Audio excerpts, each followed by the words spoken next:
Hello and welcome to Hammer and Vajra.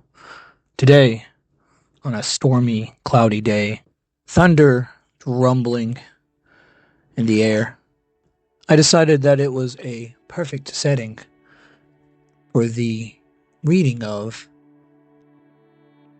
Heroes and Hero Worship, or at least an excerpt of it from Thomas Carlyle. Thomas Carlyle was a Scottish essayist, historian, and philosopher. Some called him the Sage of Chelsea. His writings strongly were influenced intellectual and artistic culture of the Victorian era. He was a little bit of a German romanticist in some ways. Later on, and also sadly in current years, he's been kind of shunned as those who dismiss anything he wrote due to his romanticism of Germanic concepts and or hero worship, and or even Old English and even French and Scottish focuses on heroes and divine and even paganism. His takes on paganism, of course, are antiquated by those of us who actually practice any form of folk faith today. Often trying to invoke the nature equates to divinity, or divinity is just a primal aspect of nature or understanding of nature from the primal man, but something that's also spiritually within us, or I do agree with him, and or something that is a natural urge and of the wisdom of the world being interpreted as the gods. He doesn't flat out say it in an atheistic manner, and nor does he 100% praise Christianity, but he also doesn't fully attack Christianity. He's more on the scope of being a general philosopher, one of the Victorian era, which wasn't very well known nowadays. A lot of people don't actually even read his work, which I think is kind of a little ridiculous. That's not saying that anything he wrote shouldn't be scrutinized. I think it should be. But I also think, even given his time, this lecture on heroes, he did a rather large one. Paganism, Scandinavian mythology. He did the hero as divinity, featuring focus on Odin. But this chapter, or this essay he wrote, was rather large and continued with the hero as a prophet, where he did cover Muhammad and Islam, but he also talked about everything from Luther to Odin to Cromwell, later on as a hero, even the hero as a poet, where he talks about Dante and Shakespeare, and even the hero as a priest. It's more archetypal than many things, but there's certain ways he's approaching it with is an aspect of basic understandings of paganism that I think many have forgotten, with all this priestly understandings and priestly approaches that even I am guilty of spreading or focusing solely upon. A lot of people miss the lay version, which is the genetic progenitors and the worship of the animistic expressions of nature and the divine around you, and the stories that are just focus on primal understandings of wisdom and life and death and survival, and wisdom of joy amongst that suffering, and joy amongst the cold, with fire that can melt the ice around you and allow you for survival. Such a understanding of the world is something that I think some people only focus on that to the point where they don't understand the greater divine soul. But some people are so focused in the greater divine and inner divine connectivity, and as I would say, apotheosis and becoming like the gods, that they don't realize that at some aspects, we already have that key being like the gods within us, as we are a part of the same divine entity within us. The DNA, their DNA flows within us, that we already have them as our progenitors. We already have the All-Father Odin is already within those of us, and not just a spark in our soul. There's that in the breath of life, but there's the gleam in our eyes and the blood that runs through our veins. As we walk through the Midgard, being covered in Ymir's flesh kind of concepts that make it real guttural and earthy, and something that you can fully grasp onto. So with that, I'm going to read this excerpt, hopefully clear and in a one shot without jumbling my words. I'm going to read it from the excerpt that was pulled from Ramses Bjorn Anderson's Norse mythology, the religion of our forefathers. Carlyle's actual essay is rather large and probably could be something that could be read on its own and or published or reread in a lecture form.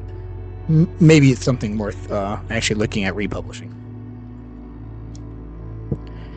In that strange island, Iceland, bursts up, the geologists say, by fire from the bottom of the sea, a wild land of barrenness and lava, swallowed many months of the year in the black tempest, yet with a wild, gleaming beauty in summertime towering up there, stern and grim in the North Ocean, with its snow yokels, roaring geysers, sulfur pools, and horrid volcanic chasms, like the waste, chaotic battlefield of frost and fire, where of all places we least looked for literature or written memorials, the record of these things was written down. On the seaboard of this wild land, in a rim of grassy country, where cattle can subsist, and men, by means of them, and of what the sea yields, and it seems they were poetic men, these men who had deep thoughts in them, and uttered musically their thoughts. Much would be lost had Iceland not been burst up from the sea, not been discovered by the Northmen. The old Norse poets were many of the natives of Iceland. Sæmund, one of the early Christian priests there, who perhaps had a lingering fondness for paganism, collected certain of their old pagan songs, just about becoming obsolete then. Poems or chants of mythic, prophetic, mostly of a religious character. That is what Norse critics called their Edda, their elder. Edda, a word of uncertain etymology, is thought to signify ancestress. Snorri Sturluson, an Iceland gentleman, an extremely notable personage, educated by this Sæmund's grandson, took in hand next, near a century afterwards, to put together, amongst several other books he wrote, a kind of prose synopsis of the whole mythology, elucidated by new fragments of traditionary verse, a work constructed really with great ingenuity, native talent, what one may call unconscious art, altogether a perspective, clear work, pleasant reading still. This younger or prose Edda, by these and these numerous other sagas, mostly Icelandic, with the commentaries, Icelandic or not, which go on zealously in the North to this day. It is possible to gain some direct insight, even yet, and see the old system of belief, as it were, face to face. Let us forget that it is an erroneous religion. Let us look at it as old thought, and try if we cannot sympathize with it somewhat. Of course, I disagree with him there about it being an Aranist religion, but let us continue.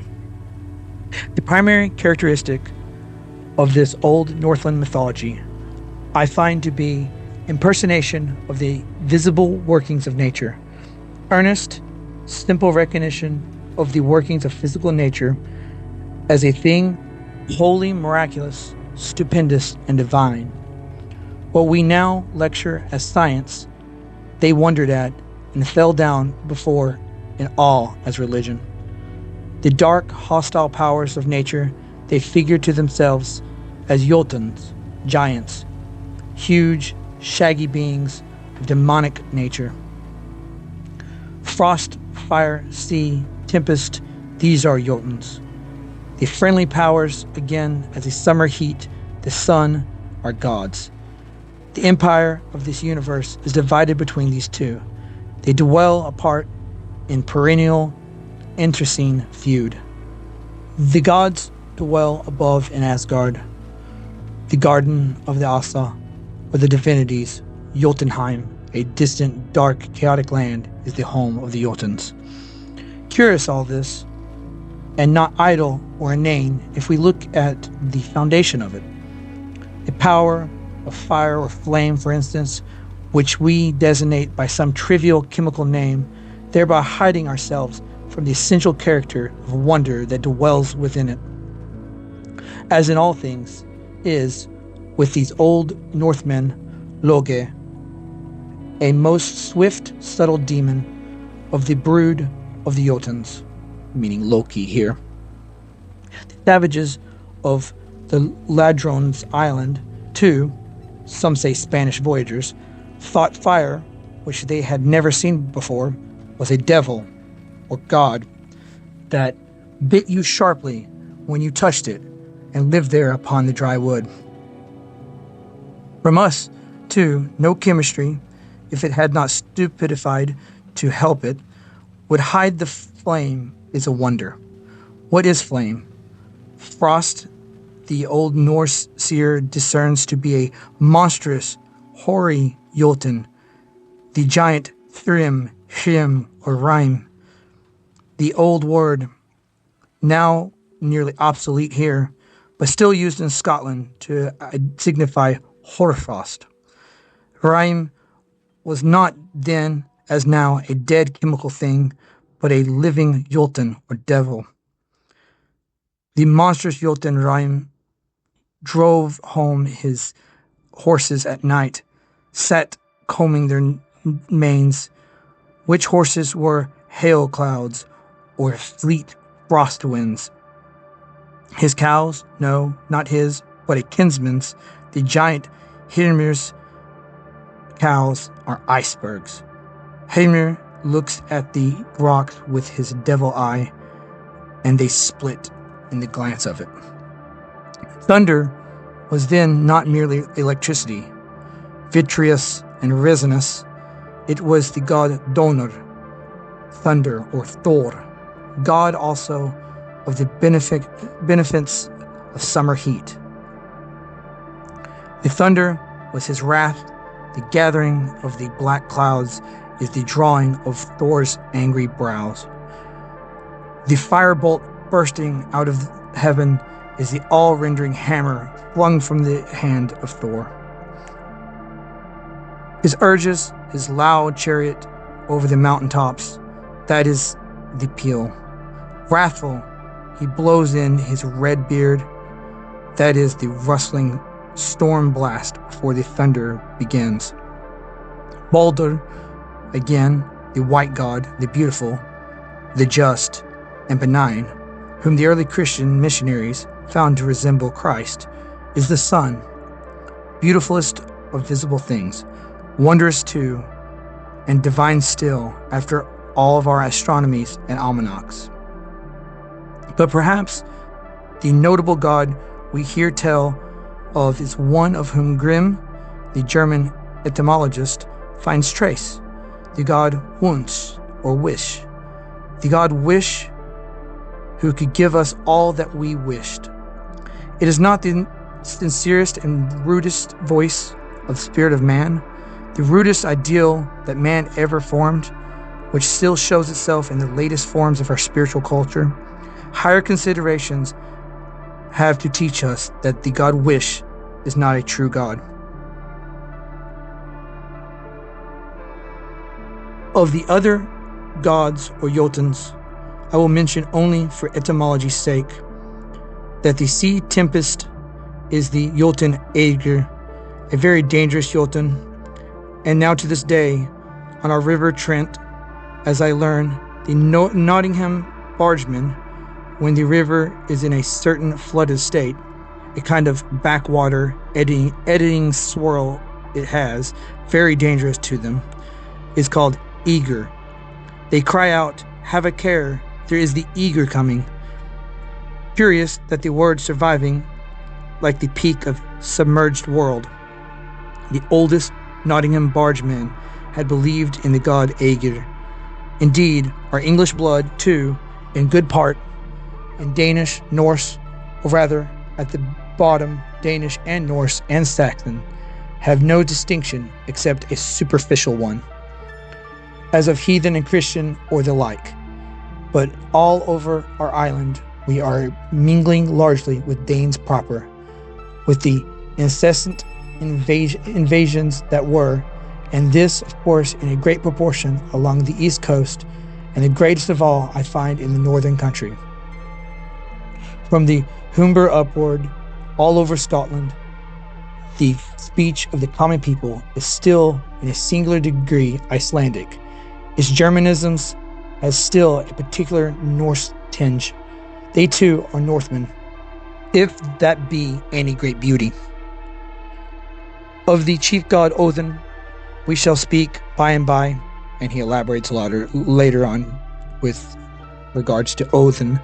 Of course, unfortunately, he discusses much more in depth on Odin being a man or king of sorts. But I digress. Mark at present so much what the essence of Scandinavian, and indeed all of paganism, is a recognition of the forces of nature as godlike, stupendous, personal agencies, as gods and demons, not inconceivable to us. It is the infant thought of a man opening itself the awe and wonder of this ever-stupendous universe.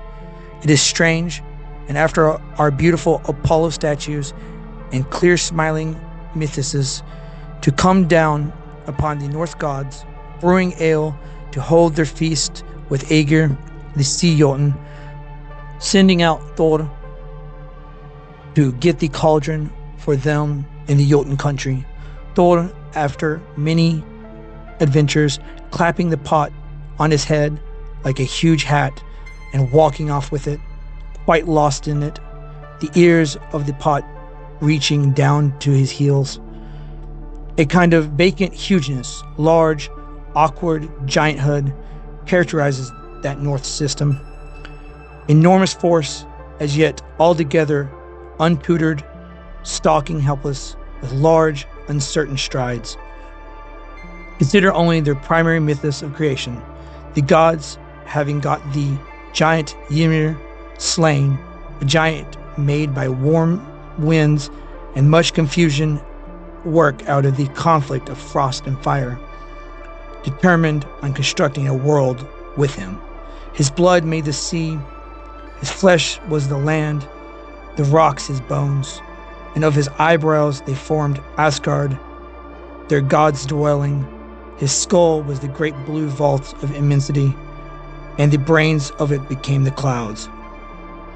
What a hyper-Brognidian business, untamed though, great, giant-like, enormous to be tamed.